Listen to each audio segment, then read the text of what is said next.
episode 109 of Board Game Blitz, a proud member of the Dice Tower Network and a podcast about all things board games that you can listen to in less time than it takes to stop laughing about the meta jokes that happened in that last game. Board Game Blitz is sponsored by Grey Fox Games. This week, we're talking about party games. First, we discuss a couple games we've played recently: Legacy, Quest for a Family Treasure, and Bites. Then, we revisit a topic we haven't discussed in a few years: party games. And now, here are your hosts, Ambie and Crystal, and our special guest and loyal Blitzketeer, friend and patron of the show, Pam. Yay!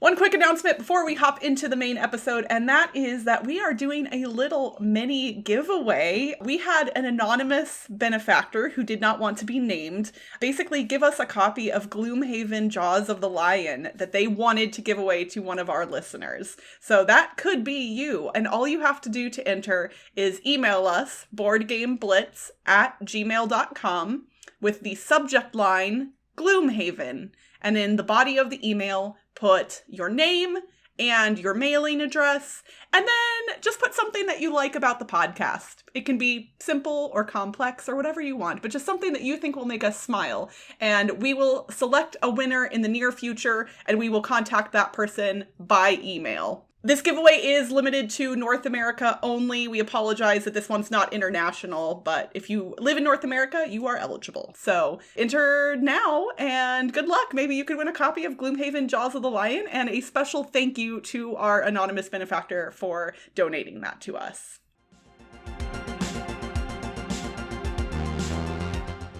Recently, I got sent a review demo copy of Legacy Quest for a Family Treasure, which is a game that's currently on Kickstarter. This is an escape room style game. It's not timed, so it's like one of those detective style games where you're solving something and it has the internet and physical components that you get. I've played a few of those in the past, so I like this type of game. But the demo that I got only has the second half of it. There's two parts to the game: Eiffel 1889 and Hellas 2019. And so I got the Hellas 2019 part. So I played this just by myself. It uses a lot of components that are pretty neat. I didn't have the final components yet because it was just a prototype, but it was mostly final. There's like some photographs, some letters on like nice paper. There was a map and some charms, like metal charms. And so that was pretty neat that all the components used together, and they were used for different puzzles. And one thing that I thought was really interesting about this game was that a lot of times when in escape rooms or escape room type games, each component is just used once for a puzzle. But in this one, you could possibly reuse components. So you always want to keep them and like keep that in the back of your mind of something that you might need for the future. And so that was pretty neat. Like I would have something and use it, but then maybe use it again later. And that was really interesting. Also, it uses the internet, and sometimes I don't like when games use the internet because it's way too open-ended and then I'm not sure like what's happening. But in Legacy, or at least for the second part that I did, it didn't need too much of the internet, and it was always like clear what I was trying to solve, I think. So I didn't have to like Google a bunch of random stuff or do detective work on the internet. There was like a website and some clues on the internet on that website, but it didn't stray too far from that into the real world, which I like. I also didn't mention what the theme of the game is, but the theme works really well. The theme is you're questing for a family treasure, like the name of the game. But so one of your ancestors has just passed away, and they left a letter saying like, this is in my will, there's this treasure for you to find, and I left a lot of puzzles for you to find it, and you have to work with your cousin. And so you're like finding that, and there's a map, and I can't tell you too much about it because of spoilers, but I think the theme worked really well, and the puzzles were pretty thematic, and the components also were pretty thematic. So I really liked how it was put together, and I had a lot of fun playing it. There were a couple of difficulties with some of the puzzles. Like some of them were a little confusing, and some of the physical parts were a little difficult to solve, but I think that might be better with the actual full components because mine was just a demo copy. So Legacy Quest for a Family Treasure is currently on Kickstarter. The first part, Eiffel 1889, is actually longer than the one I did. So mine lasted, maybe it took me like an hour or something. I'm not sure.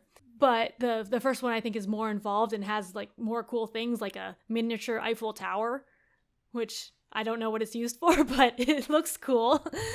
So you can check it out on Kickstarter now. It's on Kickstarter until August 2nd. So yeah, like obviously the name Legacy makes sense in the context of like your relatives and genealogy and all that, but I would say that's not necessarily the wisest name for a game at this point, because the term legacy means a lot more in the scope of board games, and so I feel like if I see a game with the word legacy in it at this point, I immediately have assumptions about it that in this case are definitely not true. Yeah. Well, it's not on Board Game Geek, so maybe because it's not like quite the board game crowd, maybe it's, I don't know. Okay, so who's publishing this? It's published by Argyx Games, ARGYX. So they make other escape room type games, like, I guess augmented reality is what it's called, when it's mixed with like stuff on the internet. And I think they're French, so the game is in French and English.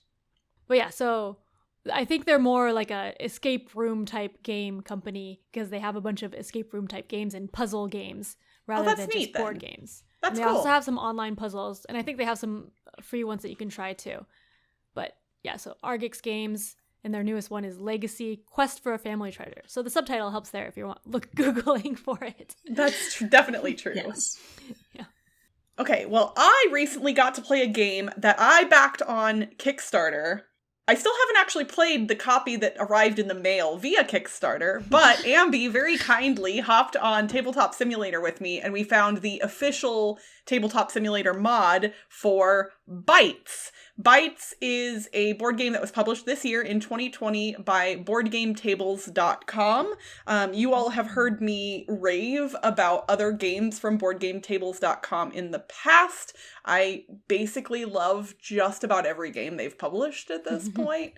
This game was designed by Brigitte Ditt and Wolfgang Ditt, and it is a 2 to 5 player game where there are 5 different colored ants and a long trail of food that leads up to an anthill. If you've ever played the game Deep Sea Adventure, when you lay everything out, it kind of looks like that. It's a big winding trail of individual pieces, and they just happen to be food.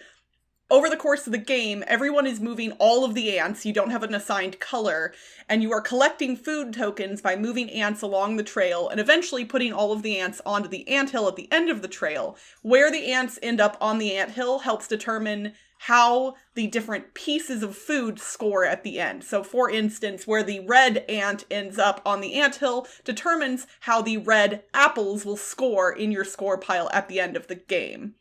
It's really simple mechanically, but where this game is interesting is there are 4 different types of cards.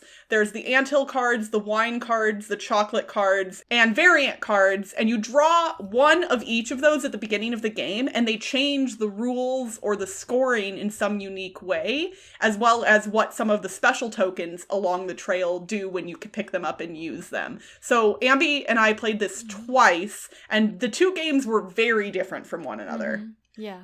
So what did you think about Bites, Ambie? I liked it. The first game actually reminded me a little bit of Paris Connection, which is a train game, because in the game you're gathering the colors of the ants that you want to score better.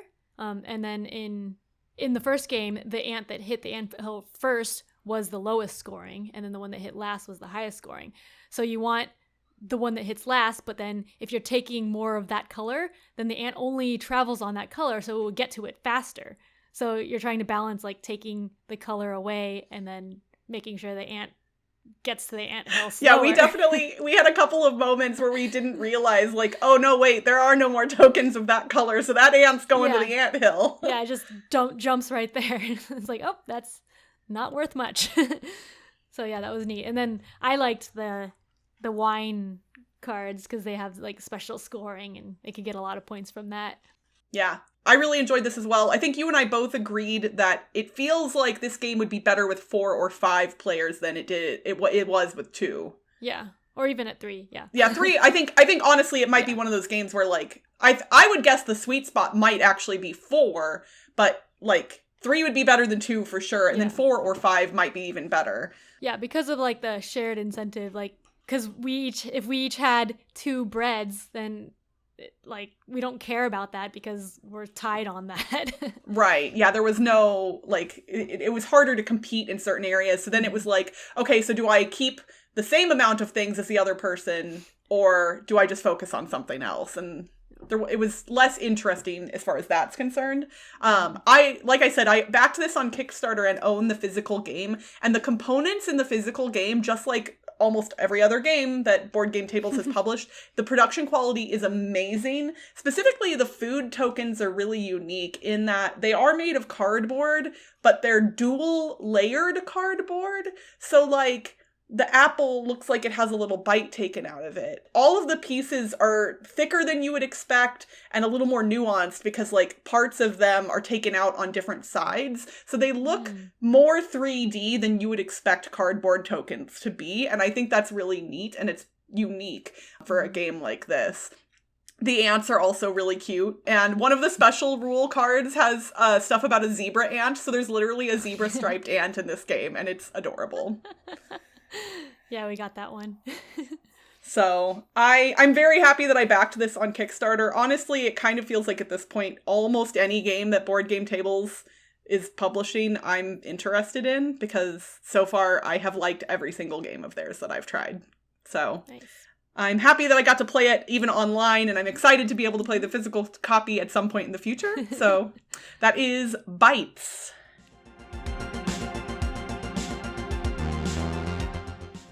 Way back in 2016, in episode 16, we covered party games. And you know what? That was a long time ago, and some really awesome party games have come out since then, so I wanted to revisit this topic. Ambie, I would say it is probably a true statement that you and I both enjoy party games. Yes. Pam, what about you? What are your thoughts on party games? Yeah, I do. I don't play them typically with gaming groups, but I do play them with my family a bit more because it's easier to get them on board with that, especially when it's a broad group. I have a couple cousins who are gamers, but my mom is certainly not. And Just One actually works really well with that group. I actually introduced Just One to some coworkers of mine last year, and literally this week, one of the coworkers I introduced it to said that he bought it and taught it to his family, and it's now all his kids want to play, like, all the time. And I was like, it made me feel really neat. Like, I was like, oh my gosh, like, I gave them, the information about a game that is giving them joy, and, like, that's what I want to do. Yeah. We don't have Just One, but it would probably have a similar response if we played it with people. I think it feels like over the past, for the record, party games, well, I'm going to back up a second. What is a party game? Because technically, you can play any board game at a party. But I would say that does not make every board game a party game. Yeah, when I think of a party game, it's usually, like, really easy to learn. And it's something that you don't have to really think hard to play. So you can just play it while hanging out with people, kind of.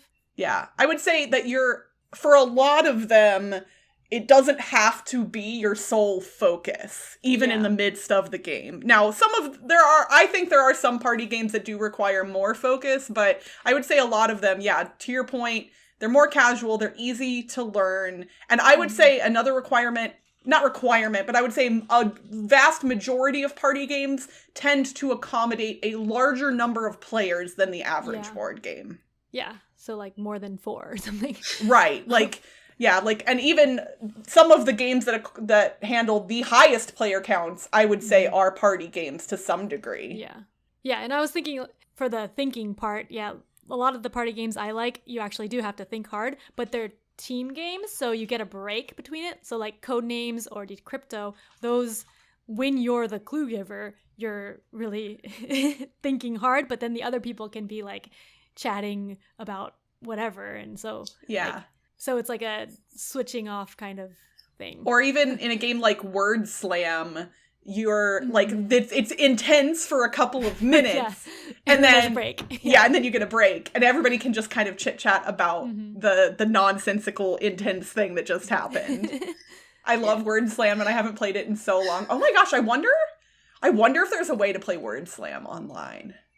I'm adding that to my list of things to try and figure out. That one might be harder, because... Oh no, I think it would be definitely be hard, but it feels like it would be possible. I don't know. I haven't tried that one, so I'll have to check it is very much a love-hate thing for certain people. Like, I know people who hate Word Slam, but I adore it so much. It's basically like Pictionary with words. You get cards of words, and you're putting them together to... Yeah, but it's team-based, and there's team. one clue giver on each team, but they're both trying to get their teams to guess the same thing. So they both look at what the thing is, and then everything happens simultaneously. So you can only see the words that your clue giver is giving, but you can hear what the other team is saying in response to what they're seeing. So it's really interesting because they're like, George Washington, Thomas Jefferson, and you're looking at like Lake, Blue, whatever, and you're like, wait, what? Why? You know, like, and you're trying to connect the dots. Here. Okay. Yeah, it doesn't make any sense. And then you find out or whatever, like it's like the Washington Monument or something. I don't know. Like, I just made all of that up literally in my head, so I don't know. Yeah, I'm not sure I want to play this with you. I'm really good at Word Slam. My friend Elissa and I get crazy intense when we play this game, and most of the people in our game group don't like it. Oh, I know. I'll have to check it out. Yeah. Another thing I like about party games, especially if you're actually at a party or even a convention where there's a big group of people, is games that allow people to come in and out. So, I only have 15 minutes. They can play one round and then go on to their next thing, and you have somebody new in. So you might start and end the game 2 hours apart with a completely different group of people from beginning to end. Yeah, we actually did that with Wavelength at our last party, which was last year. But we used it as like it was a board game party, so everyone was a board gamer, but then people were coming in like, people are late, so we had a couple people, and then more people show up, and we're just playing Wavelength while people are showing up, and it worked really well. Yeah, I like that about party games. Yeah, I think the casual nature of party games, and I would say party games also lend themselves generally to more silliness than the average board game. Some of my funniest moments in board gaming came from playing party games. Mm-hmm. So what are a couple of your all's favorite party games? So I already mentioned that I like Decrypto. I think that's one of my favorites now. And Wavelength is getting up there, but I haven't had the chance to play it that much. But it would probably be up there if I did. And I also really like Monikers, it's like Time's Up, which is basically like you're trying to get your team to guess a word, but there's a pile of words, and the first round you can say whatever you want, you're just describing the word, and then the second round you use the same set of words that you're guessing, and you can only say one word each time, and then the third round you can't say anything, you're just doing charades, but it's like the same word pile each time, so you as you play, you memorize the words kind of, and then you're just like guessing things, and there's inside jokes because you've connected it to something that's completely unrelated. And so you're like charading something that's an inside joke. Yes, the meta that forms every single time you play this game is what makes it so funny. Because eventually things are not related to, they're related to previous clues instead of the thing itself. Yeah. So funny. Monikers is on my list for sure as well. I really love it. Yeah, I like Catchphrase because I have some very wonderful memories of playing it. We go have this crazy party for work, and we have Catchphrase tournament, and people can get so mad and so silly, and it's a fantastic time. So I really, really like that one. So I also really like Medium. I played it for the first time at Dice Tower West this year with mostly people I didn't know. And it was so fun because the couple people I did know at the table, we did terrible when we partnered up. And the people I had never met, we were like a bizarre psychic connection. It was just so hilarious. That game, it does that thing to your brain where something should be entirely obvious and your brain just can't think of the thing at all. So yeah, there's 2 cards that come up and you and another person each have to say a word based on those 2 cards and you want to match. I was playing this at Meepleville, the local board game cafe here, like last year, and the 2 cards that came up for me and another person were chips and cheese. And I was like, oh, this is easy. And so I said nachos, and the other person said something entirely different. And then as soon as I said nachos, they went, oh! like, of course it should be nacho. I don't remember. Whatever they said, it was just like it didn't make any sense. And it was really funny, though.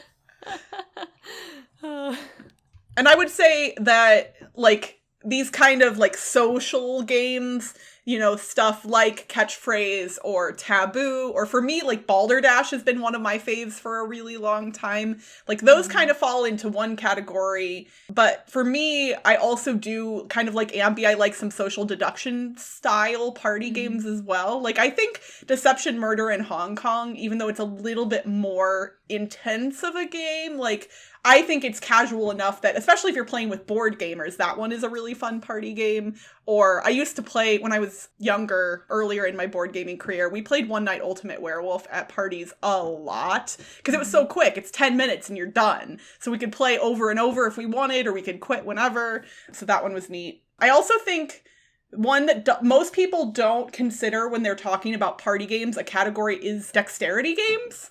I think dexterity games work really well because of how casual they are. So things like Rhino Hero or Catch the Moon or Suspend, like, they don't require a lot of brain power. They're even funnier if people have been having adult beverages, for instance, because they get harder. And I think when people talk about party games, dexterity games tend to not get mentioned as much as they probably should be. I mean, shoot, even games like KLASK or BONK, they're basically like board game proxies of the types of games that you would find in a bar, like pool or ping pong or darts or whatever. Like, it's that same style of game. Yeah, that's a good point. I played Men at Work at a convention. Oh, nice. Again, with people I barely knew. And yeah, you're right, it was very party-ish because I never had a successful turn the entire time. and nobody cared. Because it's just that casual fun. This isn't about winning, this is just about the experience. And yeah, I'm terrible at that game, but I loved it. It's hard. Yeah. Although in my mind, Men at Work is like too long for a party game. I don't know. Not when I'm playing. But I think it has a similar vibe. So I guess it depends. Yeah. Like, if I'm at a party with board gamers, that is something that I might pull out. Yeah. But, like, for me, with social deduction, too, like, One Night Ultimate Werewolf might be a party game, okay. It does get confusing with all the roles, though. But, like, the Resistance, which I like a lot, I don't really consider that a party game anymore because that one's longer and more involved and requires more thinking, I think, because it's longer, I guess. So it requires everyone to, like, be in on it for a longer period of time, which is not really a party type vibe. Although I did play it at parties, so. But, like, so it only works if everyone at the party is, like, into the game, right? So. Right. Which isn't the same for other party games. I mean, there have been a lot of good party games that have come out over the past year or two. Like, we talked about Wavelength already. Half Truth came out, which was made in collaboration with Ken Jennings, the Jeopardy champion. And it's a trivia game that you don't actually have to know a lot of trivia to play.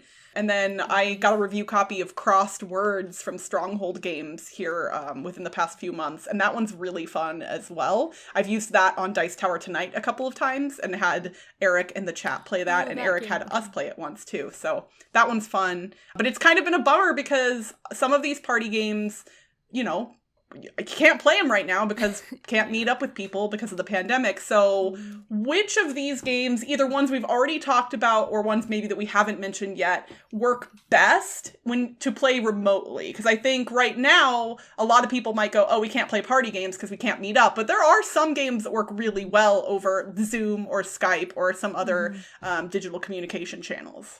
So we mentioned code names briefly. There's now official website where you can play Codenames online at codenames.games. So that's pretty cool.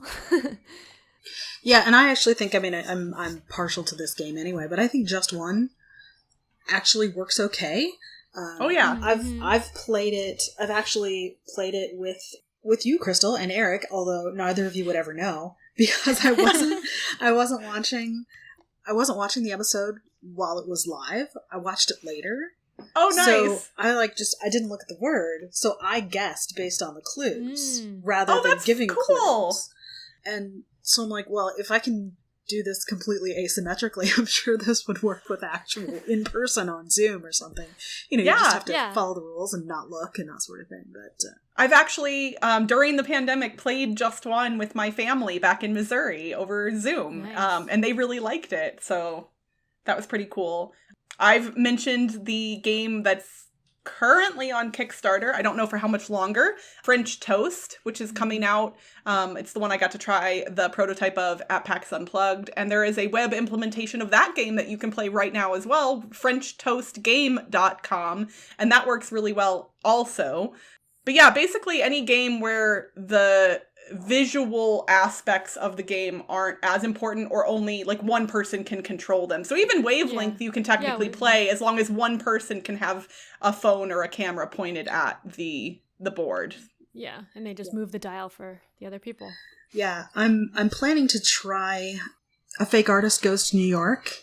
Ooh. Because I've used it at work to kick off a new project.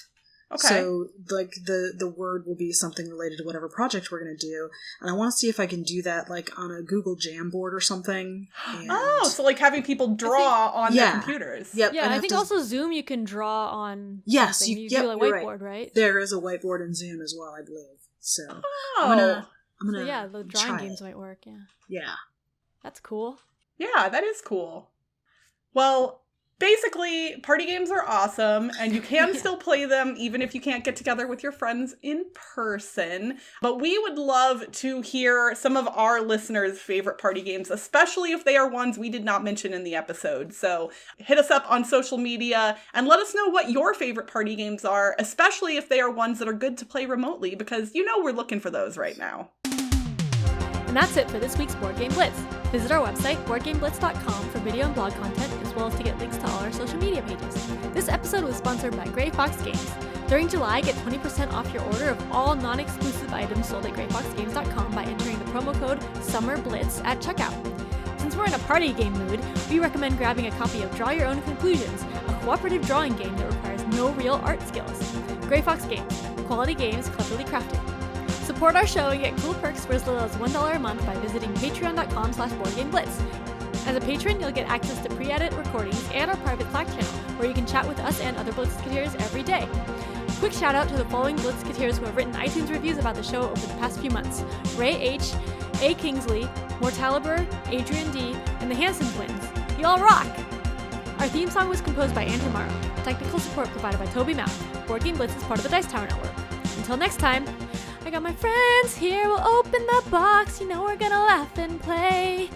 Yeah. It's a party game. Bye, everyone.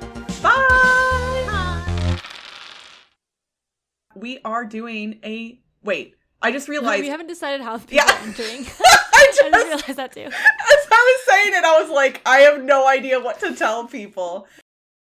Talking and charades and talking in 3 rounds. I'm sure that was a very clear explanation that everyone understood. Maybe I should start over. It's quality games cleverly crafted. Aww. As a patron, you'll get access to pre-edit. Oh, come on! I got rid of unedited! I know, but when I was skimming through it, I didn't notice that you did that. I was trying to be helpful. I know. Okay. Recordings and our private Slack channel, which are now I can't read where. Legacy Quest for a